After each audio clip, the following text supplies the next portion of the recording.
আসসালামু আলাইকুম রহমতুল্লাহ। বিসমিল্লাহির রহমানির রহিম।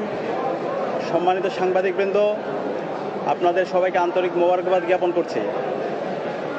ডাকসু নির্বাচনে জয় অথবা পরাজয়ের কিছু নেই। ডাকসু নির্বাচনের মাধ্যমে জুলাইয়ের প্রজন্ম বিজয়ী হয়েছে। ডাকসু নির্বাচনের মাধ্যমে ঢাকা বিশ্ববিদ্যালয়ের শিক্ষার্থীরা বিজয়ী হয়েছে এবং ডাকসু নির্বাচনের মাধ্যমে জুলাইয়ের আকাঙ্ক্ষা বিজয়ী হয়েছে, শহীদদের আকাঙ্ক্ষা বিজয়ী হয়েছে। সে কারণে আমরা শুরুতেই শ্রদ্ধার সাথে স্মরণ করছি জুলাই বিপ্লবের সকল শহীদদের, যাদের মাধ্যমে আজকে আমরা ফ্যাসিবাদ মুক্ত বাংলাদেশ পেয়েছি এবং আজকে আমরা প্রতিটি ক্যাম্পাসে ক্যাম্পাসে গণতান্ত্রিক পরিবেশ পেয়েছি।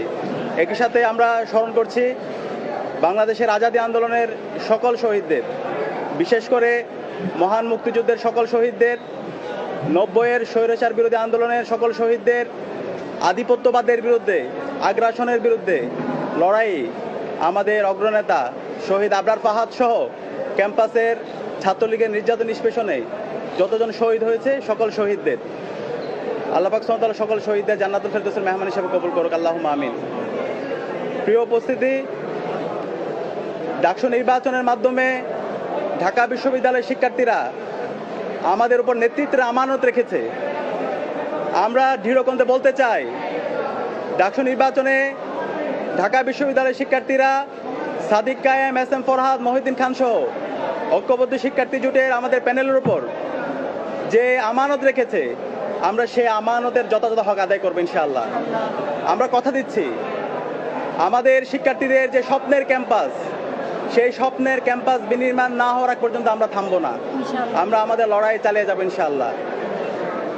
আমি ডাকসুর ভিপি হিসাবে আপনাদেরকে আমি পরিচয় দিতে চাই না। ঢাকা বিশ্ববিদ্যালয়ের শিক্ষার্থীদের কাছে আমি ডাকসুর ভিপি হিসাবে পরিচয় দিতে চাই না। আমি একজন, আমার বোনের একজন ভাই হিসাবে আমাকে পরিচয় দিতে চাই। আমার একজন ছোট ভাইয়ের বড় ভাই হিসাবে আমি পরিচয় দিতে চাই। আমার একজন বড় ভাইয়ের স্নেহের ছোট ভাই হিসাবে পরিচয় দিতে চাই। আমার বন্ধুর একজন বন্ধু হিসেবে পরিচয় দিতে চাই। আমার শিক্ষকের একজন ছাত্র হিসাবে আমি আমাকে পরিচয় দিতে চাই। আমি কথা দিচ্ছি, সাদিক কায়েমকে আপনারা যেভাবে দেখেছেন, ডাকসুর ভিপি হওয়ার পরে তার কোনো পরিবর্তন হবে না ইনশাআল্লাহ। শিক্ষার্থীদের যে কোনো সমস্যা, ব্যক্তিগত সমস্যা, পারিবারিক সমস্যা, ক্যাম্পাসের বাইরে যে কোনো সমস্যায় তার পরিবার যেভাবে পাশে থাকে, আমরা ইনশাআল্লাহ কথা দিচ্ছি ঢাকা বিশ্ববিদ্যালয়ের প্রতি শিক্ষার্থীর পাশে আমরা আমাদের সবটুকু দিয়ে পাশে থাকবো ইনশাআল্লাহ। প্রিয় উপস্থিতি, আমরা এই ডাকসু নির্বাচনের দেখতে পেয়েছি, এই নির্বাচন আয়োজন করার জন্য আমাদের বিশ্ববিদ্যালয়ের শিক্ষার্থীরা রাত দিন এক করে কাজ করেছেন। আমাদের শহীদদের আত্মত্যাগের মাধ্যমে আজকে এই ডাকসু নির্বাচন অনুষ্ঠিত হয়েছে এবং এই নির্বাচন সফল করার জন্য আমাদের নারী শিক্ষার্থী যারা আছে তাদের অগ্রণী ভূমিকা ছিল এবং জুলাই বিপ্লবে আমাদের বোনদের আমরা অগ্রণী ভূমিকা দেখতে পেয়েছি, তারা আমাদেরকে সাহস জুগিয়েছে। আমরা আমাদের এই ক্যাম্পাসকে সবার জন্য একটা নিরাপদ ক্যাম্পাস হিসাবে বিনির্মাণ করার আমরা প্রতিজ্ঞা করছি। একই সাথে আমাদের এই ঢাকা বিশ্ববিদ্যালয়ের যেই ধর্মের, যে পথের, যে মতের, যে আদর্শের লোক না হোক না কেন, আমরা সবাই একসাথে কাজ করব। আমরা এই ঢাকা বিশ্ববিদ্যালয়কে একটা মাল্টিকালচারাল ইনস্টিটিউট হিসাবে আমরা বিনির্মাণ করব এবং আমাদের প্রতিজ্ঞা, আমাদের এই ঢাকা বিশ্ববিদ্যালয়কে আমরা একটি পূর্ণাঙ্গ একাডেমিক ইনস্টিটিউট হিসাবে আমরা পরিণত করব। একজন বিশ্ববিদ্যালয় শিক্ষার্থী প্রথম বর্ষ থেকে তার চমৎকার একাডেমিক এনভায়রনমেন্ট এখানে পাবে, গবেষণার পরিবেশ থাকবে, তার আবাসন নিয়ে ভাবতে হবে না, তার খাদ্যের নিরাপত্তা থাকবে, স্বাস্থ্যের নিরাপত্তা থাকবে এবং আমাদের নারীদের জন্য একটা নিরাপদ ক্যাম্পাস হিসেবে আমরা গড়ে তুলব। আমরা সবার কাছে দোয়া চাচ্ছি। সারা দেশের মানুষ আমাদের জন্য দোয়া করেছেন, আমাদেরকে পরামর্শ দিয়েছেন, বিশ্ববিদ্যালয়ের শিক্ষার্থীরা আমাদেরকে পরামর্শ দিয়েছেন। আমরা কথা দিচ্ছি, শিক্ষার্থীদের যে আকাঙ্ক্ষা, তাদের সেটাই আমাদের আকাঙ্ক্ষা। শিক্ষার্থীদের ভয়েসে আমাদের ভয়েস, শিক্ষার্থীদের প্রত্যাশায় আমাদের প্রত্যাশা।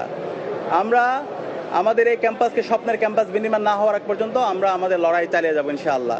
একই সাথে এই ডাকসু নির্বাচনে আমাদের অনেক সহযোদ্ধারা ছিল, আমরা তাদেরকে সহযোদ্ধা হিসেবে বলতে চাই, কারণ জুলাই আন্দোলনে এখানে যারা প্রার্থী ছিল আমরা সবাই সহযোদ্ধা ছিলাম। আমাদের সহযোদ্ধারা তাদের যে ইস্তেহারগুলো ছিল, আমরা সবাই একসাথে কাজ করতে চাই। এখানে আমাদের সাথে যারা একসাথে নির্বাচন করেছি তারা প্রত্যেকে এক একজন আমাদের উপদেষ্টা। আমরা আশা করব তারা আমাদেরকে যে কোনো বিষয়ে পরামর্শ দিবে, আমাদেরকে গাইড করবে, আমাদের যে কোনো ভুল বিষয়, যে কোনো সিদ্ধান্তে তারা আমাদেরকে ধরিয়ে দিবে।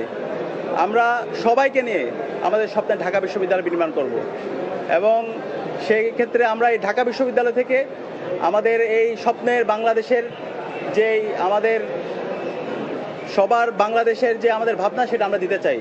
এই জুলাই বিপ্লব এই ঢাকা বিশ্ববিদ্যালয় থেকে শুরু হয়েছিল এবং সফলতার সাথে আজকে আমরা আজাদি পেয়েছি এবং এই ঢাকা বিশ্ববিদ্যালয় থেকে আমরা আগামীর বাংলাদেশের একটি চমৎকার গণতান্ত্রিক পরিবেশ নিশ্চিত করার জন্য এই ঢাকা বিশ্ববিদ্যালয় থেকে আমরা সেই বার্তা দিব।